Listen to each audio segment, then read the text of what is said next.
오늘 우리에게 주신 하나님 말씀은 로마서 13장 1절부터 7절 말씀입니다. 오늘 우리에게 주신 하나님 말씀은 로마서 13장 1절부터 7절 말씀입니다. 로마서 13장 1절부터 7절 말씀 한 목소리로 읽도록 하겠습니다. 시작. 각 사람은 위에 있는 권세들에게 복종하라. 권세는 하나님으로부터 나지 않음이 없나니 모든 권세는 다 하나님께서 정하신 바라. 그러므로 권세를 거스르는 자는 하나님의 명을 거스름이니 거스르는 자들은 심판을 자취하리라. 다스리는 자들은 선한 일에 대하여 두려움이 되지 않고 악한 일에 대하여 되나니 내가 권세를 두려워하지 아니하려느냐. 선을 행하라. 그리하면 그에게 칭찬을 받으리라. 그는 하나님의 사역자가 되어 내게 선을 베푸는 자니라. 그러나 내가 악을 행하거든 두려워하라. 그가 공연히 칼을 가지지 아니하였으니 곧 하나님의 사역자가 되어 악을 행하는 자에게 진노하심을 따라 보응하는 자니라. 그러므로 복종하지 아니할 수 없으니 진노 때문에 할 것이 아니라 양심을 따라 할 것이라. 너희가 조세를 바치는 것도 이로 말미암음이라. 그들이 하나님의 일꾼이 되어 바로 이 일에 항상 힘쓰니라. 모든 자에게 줄 것을 주되 조세를 받을 자에게 조세를 바치고 관세를 받을 자에게 관세를 바치고 두려워할 자를 두려워하며 존경할 자를 존경하라. 아멘. 오늘 로마서 13장 말씀을 통하여서 선한 능력으로라는 주제로 우리 성도님들과 함께 말씀 나누도록 하겠습니다. 여러분의 시민권은 어디 있나요? 여러분의 국적은 어디 있나요? 라는 질문을 던지면서 오늘 설교를 시작해 보도록 하겠습니다. 이 질문에 대해서 모두들 다 똑같이 답변할 것 같습니다. 나는 대한민국의 시민권을 갖고 있습니다. 또는 나는 대한민국의 국적을 갖고 있는 사람입니다. 라는 대답을 할 것입니다. 그런데 여러분, 우리 성도들에게는 한 가지의 시민권이 더 있다라는 사실을 알고 있나요? 빌립보서 3장 20절 말씀을 우리 함께 보도록 하겠습니다.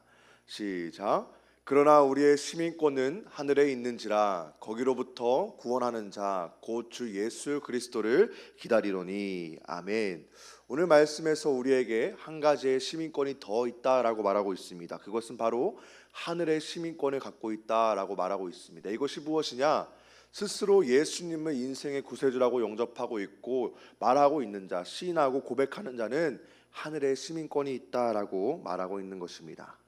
그래서 우리 성도들이 이 땅에 태어나서 육신의 시민권을 갖고 있는과 동시에 예수님을 믿는 사람들은 하늘의 시민권도 있다라는 말을 의미하기도 합니다. 하늘의 시민권은 이 땅의 시민권보다 훨씬 더 좋고 영광스럽고 훨씬 더 가치 있다라고 성경에서는 말해주고 있습니다.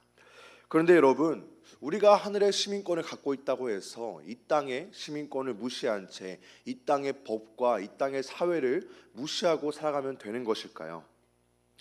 여러분, 이러한 생각은 올바른 성도의 삶이 아닐 뿐더러 오히려 그 모습이 하나님의 영광을 가리는 행동입니다. 그리고 이러한 삶을 살아가다 보면, 사회의 법을 무시하고 살아가다 보면 오히려 그리스도인들은 사회의 악이다라는 잘못된 인식이 사회적으로 박혀있게 되고 세상 사람들로부터 질타를 받게 될 것입니다. 그래서 혹시 이런 생각을 갖고 살아갈까봐 당시 초대교회 성도들에게, 그리고 오늘 편지를 쓴 사도 바울은 우리에게 로마서 13장 말씀을 통하여서 세상 권세에 복종하라라고 말씀하고 있습니다. 사실 오늘 우리가 성경을 읽으면서 조금은 의아했을 것이고 조금은 마음이 불편했을 수도 있습니다. 왜냐하면 오늘 말씀에서는 위에 있는 권세들에게 복종하라, 위에 있는 권세들에게 순종하라 라고 말하고 있기 때문입니다. 그래서 우리는 이것이 과연 무슨 의미일까? 사도 바울이 무슨 의미를 갖고 우리에게 권세들에게 복종하라 라고 말씀했을까라는 생각을 갖게 됩니다. 근데 이렇다고 해서 사도 바울이 성경적인 근거가 전혀 없다는 말씀으로 이 말씀을 했을까요? 성경적인 근거를 찾아볼 수가 있습니다. 다니엘서 4장 17절에 이렇게 말하고 있습니다. 함께 읽어볼까요? 시작. 이는 순찰자들의 명령대로요 거룩한 자들의 말대로이니 지극히 높으신 이가 사람의 나라를 다스리시며 자기의 뜻대로 그것을 누구에게든지 주시며 또 지극히 천한 자를 그 위에 세우시는 줄을 사람들이 알게 하려 함이라 하였느니라. 아멘. 다니엘서에서 보면 이미 성경에서는 권세 자체를 하나님께서 주신 자신의 뜻에 따라 주신 것이다 라고 말하고 있습니다. 그래서인지 더욱더 우리에게는 깊은 고민거리를 안겨주고 있습니다. 내가 이 세상을 살아가면서 과연 어떤 부분까지 권위에 순종해야 되는 것일까? 불의한 명령 가운데에도 내가 순종하며 살아가야 되는 것일까? 잘못된 명령인 것을 내가 알면서도 그 명령에 내가 순종하며 살아가야 되는 것일까? 라는 질문을 갖게 합니다. 이 질문에 대해서 오늘 사도 바울의 답을 함께 살펴보길 원합니다. 로마서 12장부터 13장까지는 사도 바울이 성도들에게 그리스도인으로서 살아가려면 이러한 삶을 살아가야 됩니다라고 보여주고 있습니다. 그래서 실제적으로 어떻게 살아가야 되는지, 그리고 사회적으로는 우리가 어떠한 삶을 살아가야 되는지를 로마서 12장부터 13장까지 해서 보여주고 있습니다. 그래서 이제 오늘 말씀은 우리 성도들에게 깊게 새겨야 하는 말씀이고, 우리가 앞으로 신앙생활을 하면서 동시에 사회생활을 할 때 꼭 가지고 가야 할 지침을 알려주고 있기 때문에 오늘 말씀을 우리가 잘 새기면 좋을 것 같다라고 생각되어집니다. 그렇다면 오늘 로마서 13장은 우리에게 무엇을 교훈해주고 있는 것일까요? 먼저는 국민으로서, 시민으로서 맡은 바 본분을 다해야 된다라고 우리에게 말씀해주고 있습니다. 우리 1, 2절 말씀 다시 한번 읽어보도록 하겠습니다. 시작. 각 사람은 위에 있는 권세들에게 복종하라. 권세는 하나님으로부터 나지 않음이 없나니 모든 권세는 다 하나님께서 정하신 바라. 그러므로 권세를 거스르는 자는 하나님의 명을 거스름이니 거스르는 자들은 심판을 자취하리라. 아멘. 오늘 말씀에서 말하고 있는 이 권세가 무엇을 의미하고 있는 것일까요? 일반적으로 주석을 참고하고 우리가 글의 문맥을 살펴보았을 때 이 권세는 권력자들의 힘, 그들의 명령, 그리고 그들이 만들어 놓은 법, 그리고 정치, 정부 같은 것을 의미한다라고 말할 수가 있습니다. 우리가 좀 더 이 말씀을 쉽게 이해하기 위해서 메시지 성경을 함께 읽어보도록 하겠습니다. 앞에 보고 한번 읽어볼까요? 시작. 훌륭한 시민이 되십시오. 모든 정부는 다 하나님의 주권 아래에 있습니다. 평화와 질서가 있다면 거기에는 하나님의 질서가 있는 것입니다. 그러므로 책임성 있는 시민으로 사십시오. 만일 여러분이 국가에 대해 무책임한 것이며 하나님은 여러분에게 책임을 물으실 것입니다. 정당하게 세워진 권력기관이라면 여러분이 정당하지 못한 일을 하고 있지 않는 한 무서워할 이유가 없습니다. 건전한 시민이라면 아무것도 두려워할 것이 없습니다 라고 메시지 성경에서 말하고 있습니다. 여러분 이해가 되시나요? 메시지 성경과 우리 성경에서 이야기하고 있는 것을 제가 한마디로 전체적으로 종합해 보았습니다. 이런 이야기가 되는 것 같습니다. 그리스도인으로서 살아간다는 것은 책임감 있는 훌륭한 시민이 되어야 한다는 것을 말합니다. 그리고 책임감 있고 훌륭한 시민이 된다는 것은 그것이 만들어 놓은 제도 내에서 최선을 다하는 것입니다.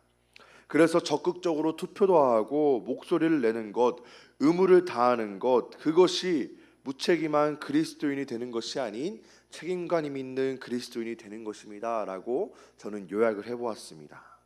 여러분, 사도 바울이 이야기하고자 하는 것은 바로 그리스도인으로서 세상의 법에 맞게 따르며 신앙과 삶이 일치해야 된다라는 것, 사회적 책임을 그리스도인으로서 지고 살아가야 된다라는 것을 말해주고 있는 것입니다. 그런데 여러분, 우리는 어떠한 삶을 살아가고 있으신가요?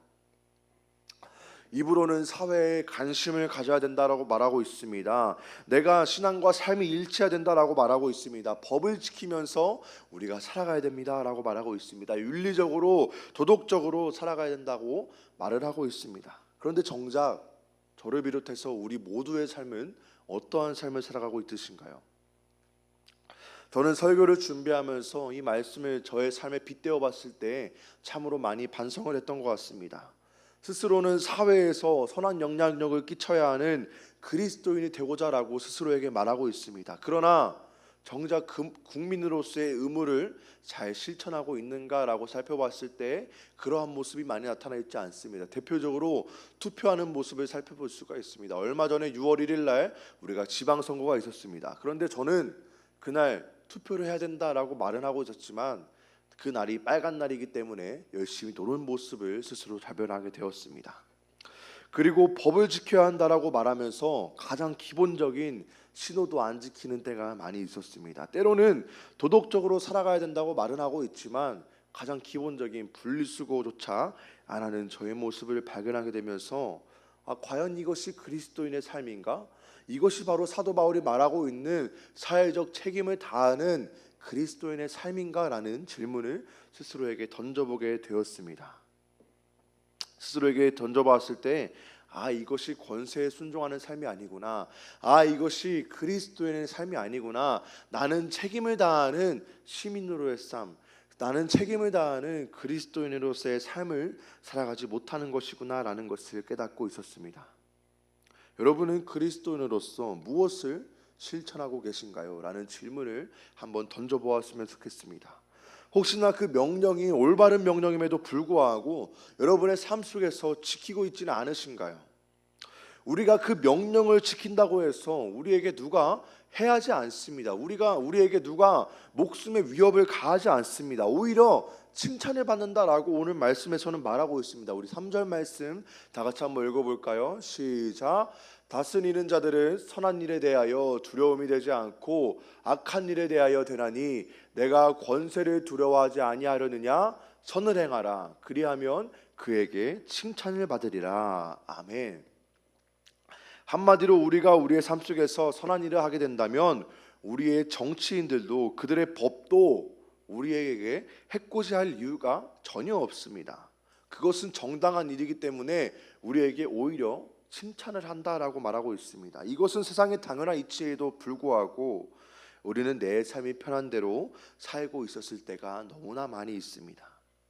하지만 여러분, 참된 그리스도인이 되고자 한다면 오늘 사도 바울이 말하는 것처럼 사회 속에서, 생활 속에서 선한 일을 행하시기를 주님의 이름으로 축복합니다. 책임감 있는 그리스도인이 되시기를 주님의 이름으로 소망합니다. 올바른 법 안에서 그 법 안에서 법을 최대한 지키시기를 소망합니다.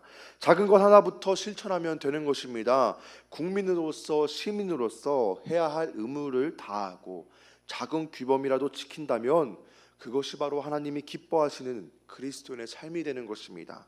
그 모습을 통하여서 세상 사람들이 저 모습이 정말 예수님의 삶이구나. 그리스도인들이 세상에 해가 되는 것이 아니라 오히려 더 좋은 모습을 보여주는 것이구나. 우리가 그 모습을 통하여서 선한 영향력을 끼칠 수가 있습니다.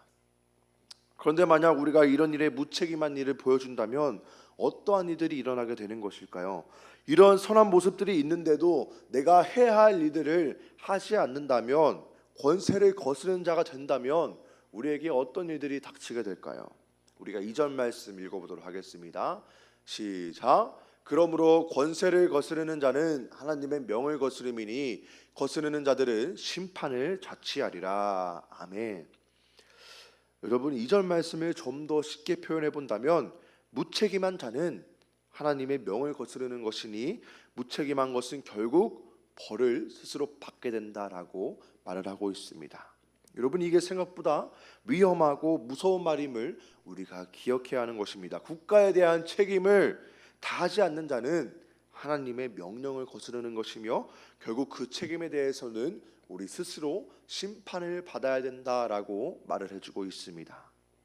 만약 내가 일상적인 법들을 지키지 않음으로써, 국민의 의무를 다하지 않음으로써, 시민의 의무를 다하지 않음으로써 부메랑처럼 돌아오는 벌, 그 벌을 내가 받아야 된다라는 것을 의미하고 있습니다.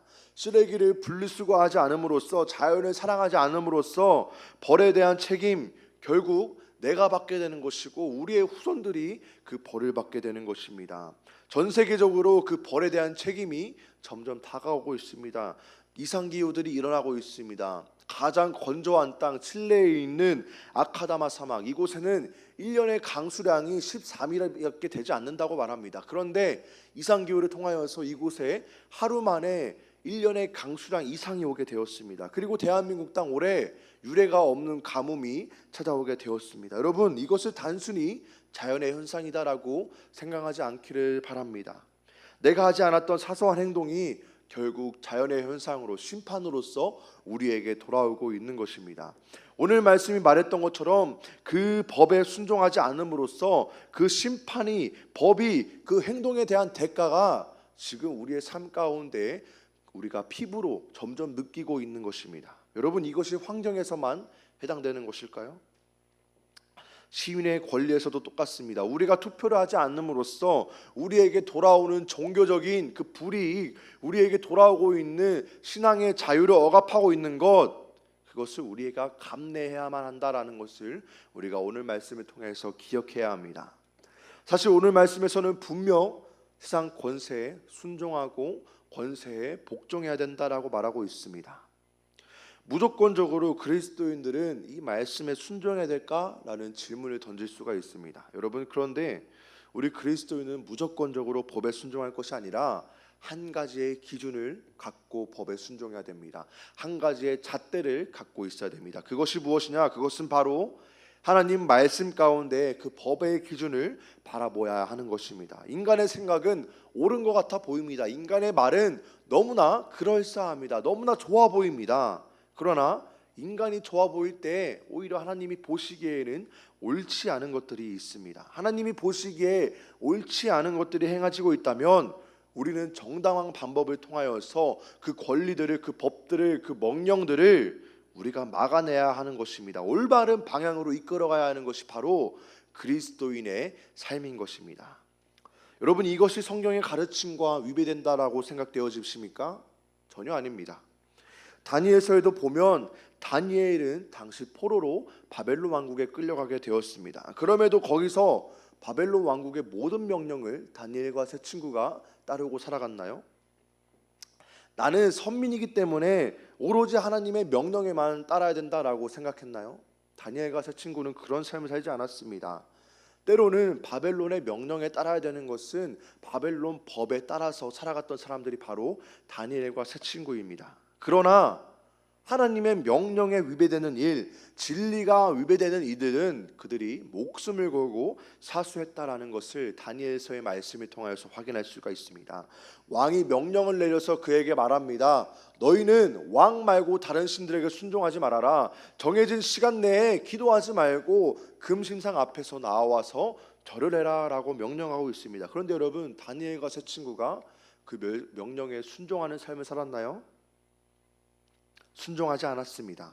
하나님의 말씀에는 그것이 더 나쁜 것이고 진리에 위배되는 말씀이기 때문에 다니엘과 세 친구는 하나님의 말씀에 빗대어 봤을 때 올바르지 않는다, 그들의 목숨을 내놓아서 그들의 명령을 지켰습니다. 하나님의 말씀을 지켰던 것입니다. 여러분, 그들이 하나님의 말씀을 지켰다고 바벨론 사람들이 그들을 죽이려고 했습니까? 물론 죽이려 했습니다. 그러나 그들의 목숨에는 위협을 받지 않았습니다. 오히려 더 놀라운 기적들이 행해지게 되었고 바벨론 왕국의 사람들이 하나님만이 정말 살아계시구나, 나도 그 하나님을 찬양해야겠다라고 고백하는 일들이 벌어지게 되었습니다. 여러분, 오늘 로마서 13장을 쓴 사도 바울, 그가 오로지 세상 권세에 순복해서 고분고분 말을 잘 듣는 사람이었나요? 물론 바울도 웬만해서는 법을 어기지 않았습니다. 법의 테두리 안에서 복음을 전하려고 했습니다. 법의 테두리 안에서 자신의 시민권을 이용하여서 복음을 전하기 위해서 노력했던 사람이 바로 바울이었습니다. 그러나 그가 왜 죽임을 당했나요? 스덴바 집사님이 바울이 왜 순교를 당했나요? 초대교회 성도들이 왜 목숨을 걸고 죽음을 당했나요?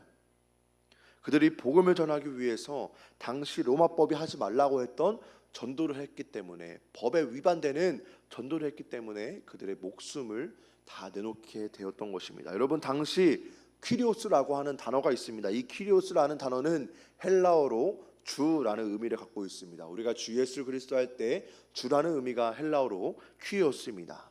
그런데 당시 헬라법상 그리고 로마법상 이 퀴리오스라는 단어는 오직 한 명한테만 쓸 수가 있었습니다. 그 사람이 바로 누구냐? 황제에게만 이 퀴리오스라는 단어를 쓸 수가 있었습니다. 그런데 이때 당시에 그리스도인들이 이 퀴리오스라는 단어를 로마 황제에게만 고백한 것이 아니라 바로 그들의 주 예수 그리스도에게 이 퀴리오스라는 단어를 사용하면서 복음을 전하게 되었습니다. 로마의 관습상 법상 이것은 있을 수가 없는 일입니다. 목숨을 내놓아야 하는 일입니다. 그러나 사도 바울 그리고 초대교회 성도들, 스데반 집사님은 자신이 받은 사명이 있기 때문에 법에 위반되는 이 행동이 있었음에도 불구하고 살아있는 진리의 말씀이기 때문에, 그 하나님의 말씀에는 명령에는 위반되는 행동이기 때문에 하나님의 말씀으로 봤을 때에는 법보다 더 우선되는 것이었기 때문에 그들의 목숨을 내놓고 이 명령을 지켰던 것입니다. 그래서 초대교회 성도들은, 그리고 사도 바울은 2000년이 지난 우리들에게 그들의 목숨을 내놓음으로써 우리에게 귀한 교훈을 주고 있는 것입니다. 귀한 도전을 주고 있습니다. 여러분, 이것이 우리에게 보여주는 것, 그것은 바로 법에는 순응해야 되지만 성도로서 하나님의 말씀에 위배되는 것이 있다면 그것을 기꺼이 성도로서 목소리를 내야 한다라는 것을 우리에게 말씀을 통하여서 보여주고 있습니다. 어쩌면 이것이 바로 사도 바울이 말하고 있는 성도의 책임, 그리고 오늘 말씀에서 강조하고 있는 핵심이다라고 생각되어집니다. 오늘날 우리에게 너무나 많은 진리에 위협되는 법들이 제정되고 있습니다. 사실 그 법들이 우리의 목숨을 위협하지는 않습니다. 우리를 죽이려고는 하지 않습니다. 그런데 여러분, 이게 우리의 목숨을 위협하지 않더라도 우리의 신앙의 목숨은 위협하고 있습니다. 우리의 신앙의 자유는 이 잘못된 법들이 위협하고 있기 때문에, 신앙의 자유를 위협하고 있기 때문에 우리가 신앙인으로서 목소리를 내어서 막아내야 하는 것입니다. 특별히 우리가 오늘 광고에서도 봤지만 가장 이슈가 되고 있는 것, 차별금지법이다라고 생각되어집니다. 차별금지법, 우리가 앞에서도 봤지만 너무나 듣기에는 좋은 법입니다. 차별을 금지해서 모두가 평등한 세상을 살자, 차별을 금지해서 남녀노소 불구할 것 없이 종교가 다 평등하게 차별 없이 살아가자라고 말을 하고 있습니다. 그러나 그 내면에는 너무나 무서운 법들이 존재하고 있습니다. 독소 조항들이 존재하고 있는 것입니다. 동성애를 잘못된 것이라고 말하게 된다면 법에 처벌을 받게 되고 있습니다. 동성애는 더 이상 혐오스러운 것이 아니라 스스로 선택할 수 있는 권리입니다라고 말하는 것이 이 바로 차별금지법입니다. 그리고 우리가 동성애에 대해서 교육을 받아야 됩니다. 잘못된 것을 잘못된 것이다 말할 수가 없습니다. 그리고 복음을 전하는 일도 결국 불법이 되어서 우리는 복음을 전하지 못하게 되는 것, 그것이 바로 차별금지법이 말하고 있는 평등인 것입니다. 그런데 이것을 제대로 알지 못한 채 법으로 통과된 나라들의 현실이 어떠한지 아십니까? 한번 지정된 법을 바꾸기는 너무나 어려운 것입니다.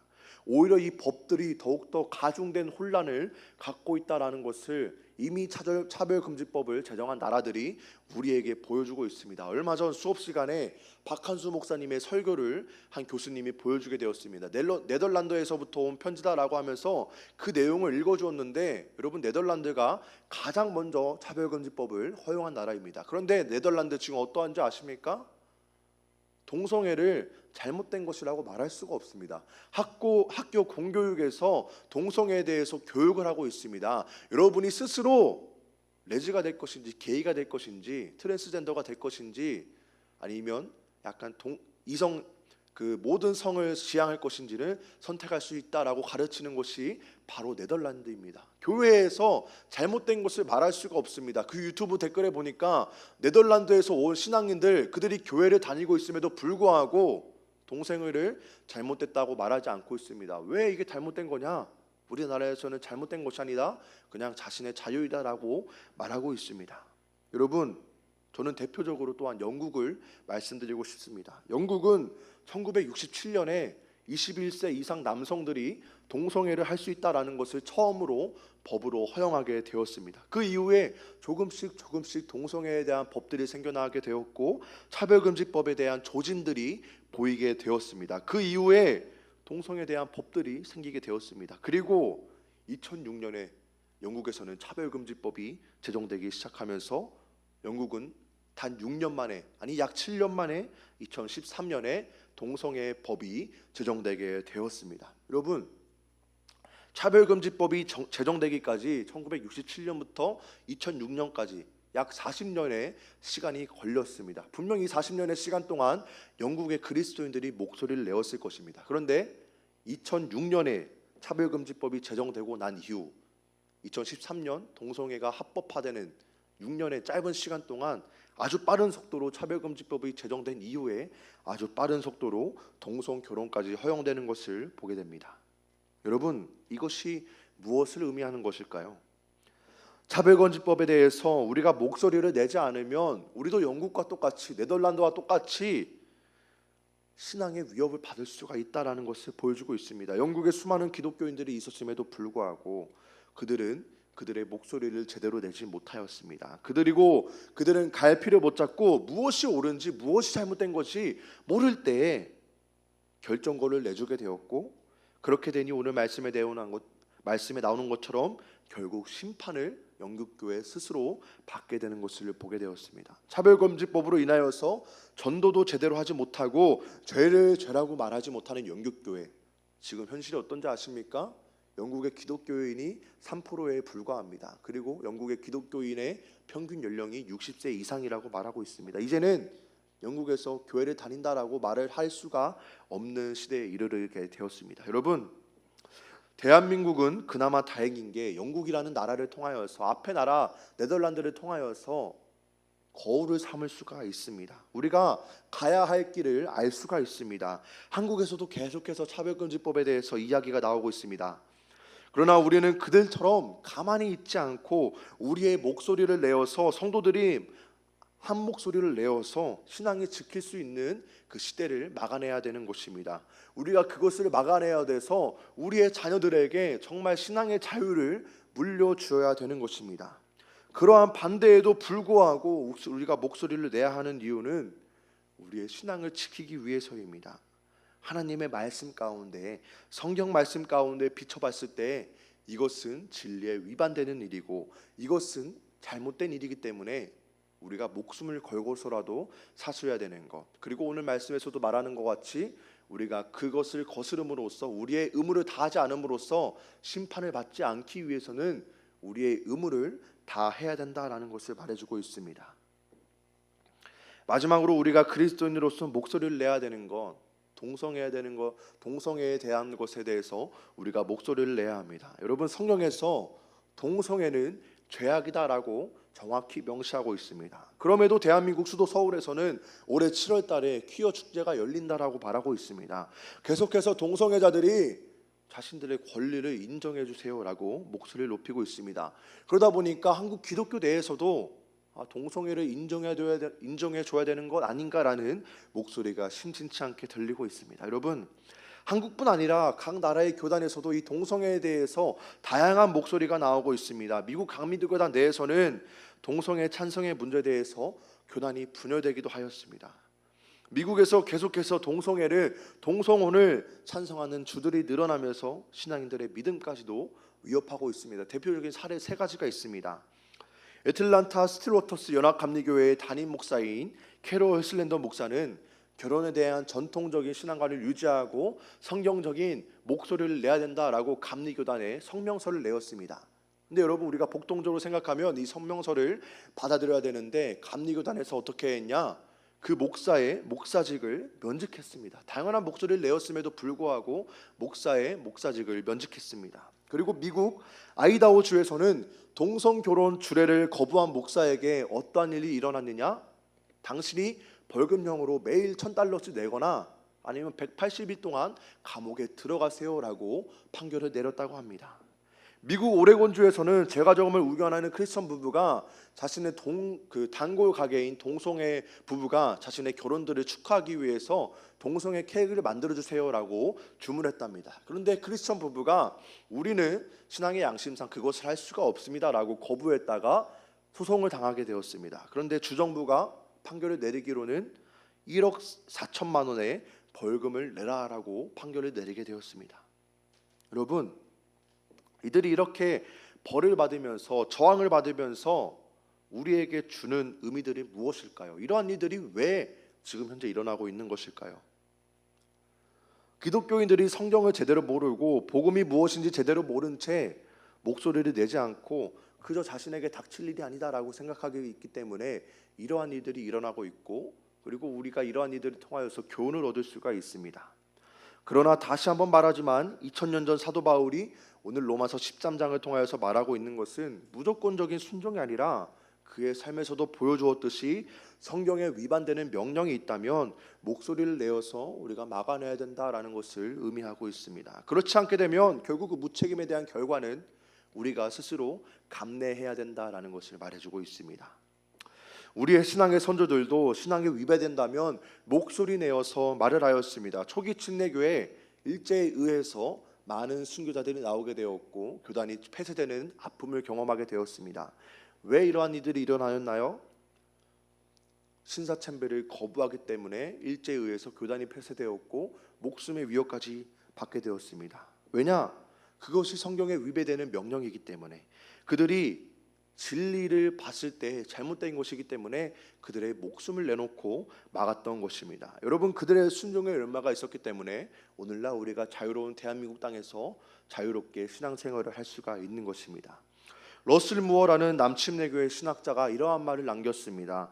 교회는 성경적 진리를 선포하는데 주저하지 말아야 한다. 이것이 바로 교회의 책임이다 라고 말을 하였습니다. 여러분, 우리는 성경적 진리를 올바르게 선포해야 되는 것, 그것이 바로 교회에 주어진 사명인 것입니다. 하나님의 말씀에 따라 진리를 선포하는 것, 그것이 우리가 성도로서 살아갈 때 가지고 가야 할 의무인 것입니다. 사회에서 진리와 반대되는 것이 옳다고 말을 할 때 우리는 그 진리를 사수해야 되는 것, 그것이 바로 성도의 삶인 것입니다. 여러분, 그리고 그리스도인은 위정자들을 위하여서 기도해야 된다라고 성경 말씀에서 말하고 있습니다. 디모데전서 2장 1절부터 3절 말씀 함께 읽어보도록 하겠습니다. 시작. 그러므로 내가 첫째로 권하노니 모든 사람을 위하여 간구와 기도와 도구와 감사를 하되 임금들과 높은 지위에 있는 모든 사람을 위하여 하라. 이는 우리가 모든 경건과 단정함으로 고요하고 평안한 생활을 하려 함이라. 이것이 우리 구주 하나님 앞에 선하고 받을 만한 것이니. 아멘. 여러분, 오늘 말씀에서도 말하고 있지 않습니까? 국가의 위기 가운데 있을 때 신앙인들은 기도를 해야 됩니다. 그리고 기도를 할 때 신앙인들은 위정자들을 위하여서, 정치자들을 위하여서, 위에 있는 사람들을 위하여서 기도해야 된다라고 말해주고 있습니다. 이것이 바로 선한 능력으로 모든 것을 넉넉히 이겨내는 성도들의 삶인 것입니다. 기독교의 역사에 있어서 많은 잘못된 권위에 순종한 역사들이 있습니다. 가장 대표적으로 독일의 히틀러가 그 독재 정치를 하던 시절에 독일의 교회들이 이 독재의 잘못된 명령에 순종했던 역사가 있습니다. 그래서 세계 2차 대전 때 당시에 대다수의 독일 교회들이 이러한 설교를 했다고 합니다. 히틀러는 독일의 경제와 사회를 살려주려고 하나님이 보내신 종입니다 라고 독일의 교회들이 설교를 했다고 합니다. 여러분, 이것을 듣고도 옳다고라고 생각하십니까? 강력한 힘 앞에 그것이 진리라고 교회는 입을 열어서 말하고 있었던 것입니다. 그런데 이 힘 앞에 굴하지 않고 저항했던 인물이 있습니다. 그가 바로 젊은 나이에 독일 교회를 위하여서 또 신앙의 자유를 위하여서 순교한 본회퍼 목사님이십니다. 본회퍼는 너무나 유능한 젊은 신학자였기 때문에 미국에서 마음 편히 신학을 가르치면서 살아갈 수가 있었습니다. 그러나 본회퍼는 기도하는 중에 이것은 신앙인의 삶이 아니구나, 내가 신앙의 양심상 이렇게 살 수가 없다라고 하면서 독일행 비행기에 오르게 되었습니다. 그래서 그는 독일로 돌아와 독재에 저항하는 운동들을 펼치게 되었고 히틀러를 암살하는 단체에 가담하게 되었습니다. 비록 히틀러를 암살하는 데는 실패했고 그 보네포 목사님은 히틀러를 암살하는 데에 가담하게 되었다고 해서 수용소에 갇히게 되었습니다. 그리고 그 수용소에 갇히게 되었고 1945년 4월 9일이 독일의 패망을 3주 앞두고 난 뒤에 보네포 목사님은 수용소에서 순교를 하게 되었습니다. 여러분, 보네포 목사님이 목숨을 내놓으면서까지 저항할 수 있었던 이유, 그가 주장했던 것처럼 값비싼 은혜가 있었기 때문입니다. 그 값비싼 은혜는 우리가 주님의 말씀에 순종함으로써 제자도로서의 삶을 요구하는 것입니다. 그 제자도로서의 삶이 무엇이나 신앙인으로서 말로만 하지 않고 몸소 우리의 몸으로 보여주는 것, 그 몸으로 보여주는 것이 무엇이냐? 바로 하나님의 말씀에 순종하여서 말씀에 옳지 못한 것이 있다면 목소리를 내어서 우리가 올바른 길로 나아갈 수 있게 만들어주는 것이 바로 값비싼 은혜, 그리고 제자도의 삶인 것이다 라고 보네포 목사님은 해주었습니다. 그리고 보네포 목사님은 말로만 한 것이 아니라 그의 삶을 통하여서 보여주게 되었습니다. 그리고 그는 죽기 직전 사랑하는 아내에게 이러한 시를 남기고 죽게 되었습니다. 선한 힘들에 관하여 라는 시인데요, 제가 읽어드리도록 하겠습니다. 선한 힘들에 신실하고 조용히 둘러싸여 놀랍게 보호받고 위로받으며 나는 이 날을 그대들과 더불어 살기를 원하고 그대들과 더불어 새로운 해를 향해 나아가기를 원한다. 지나간 해는 아직도 우리의 마음을 괴롭히고 악한 날은 여전히 우리를 짓누른다. 아 주님, 우리의 놀란 영혼에 당신께서 우리를 위해 만드신 구원을 주소서. 당신께서 우리에게 넘치도록 가득 찬 스디슨 고난의 무거운 잔을 주신다면 당신의 선하고 사랑스러운 손으로부터 그것을 두려움 없이 감사히 받겠나이다. 당신께서 우리의 어둠 속으로 가져다 준 양초들이 오늘 따뜻하고 밝게 타도록 하소서. 가능하면 우리를 다시 하나로 만드소서. 당신의 빛이 밤의 빛을 말하는 것을 우리는 압니다. 선한 세력들에 의해서 신실하고 조용히 감싸인 채 우리는 위로 속에서 우리에게 다가올 것을 기다린다. 하나님은 저녁과 아침 그리고 새날에도 분명히 우리 곁에 계신다라고 사랑하는 아내에게 선한 힘들에 관하여라는 시를 보내게 되었습니다. 여러분, 오늘 보네포의 선한 능력으로라는 시와 그의 삶의 이야기, 그리고 사도 바울의 로마서 13장 이야기를 통하여서 우리가 얻을 수 있는 귀한 이야기가 있습니다. 그리스도인이라면 마땅히 목소리를 내야 할 때 내야 하는 것, 그것은 바로 성경의 가르침과 다를 때 우리는 목숨을 걸고서라도 선한 능력을 발휘해야 된다라고 말해주고 있습니다. 선한 능력으로 나아간다면 보네포 목사님이 시에서 고백했던 것처럼 고난과 두려움이 있을지라도 주님이 우리와 함께 하시기 때문에 우리는 어두움 속에서 빛이 될 수가 있고 선한 능력으로 나아갈 수가 있다라고 우리에게 가르침을 주고 있습니다. 2000년 전 초대교회 성도들, 우리의 믿음의 선배들 보네포 목사님이 그들이 이겨낼 수 있었던 이유는 바로 사랑하는 주님의 얼굴이 있었기 때문에, 그리고 말씀이 있었기 때문에, 진리의 말씀이 우리에 있었기 때문에, 진리의 확신이 있었기 때문에 그들이 넉넉히 이겨낼 수가 있었습니다. 그렇기에 진리 앞에서 우리의 목소리를 내는 것 여러분 주저앉기를 주님의 이름으로 축복합니다. 우리의 일상적인 삶에서 과연 내가 신앙을 지키기 위해서 목소리를 내야 할 부분이 무엇이 있는지 생각해 보시고, 그리고 내가 작은 부분에서 신앙인으로서 국민의 의무로서 지켜야 할 것이 무엇이 있는지, 내가 혹시 지키지 못한 것이 있었는지를 기억하면서 선한 능력으로서 그리스도인의 삶을 작은 것부터 하나하나 실천해 나가시는 여러분들 되시기를 주님의 이름으로 축복합니다. 여러분이 그 의무를 지키지 않음으로써 돌아오는 심판은 여러분 스스로에게 달려 있습니다. 여러분의 그 심판이 받지 않기 위해서는 우리가 성도로서의 의무를 다해야 되는 것이고 국민으로서의 의무를 다해야 되는 것입니다. 우리의 삶에서 지켜야 할 것이 무엇이 있는지를 살펴보시는 주님의 자녀의 삶을 살아가시기를 주님의 이름으로 축복합니다. 오늘은 찬양을 따로 부르지 않고 오늘 선한 능력으로라는 찬양 들으시면서 준비하신 예물 드리고 기도하고 오늘 예배 마치도록 하겠습니다.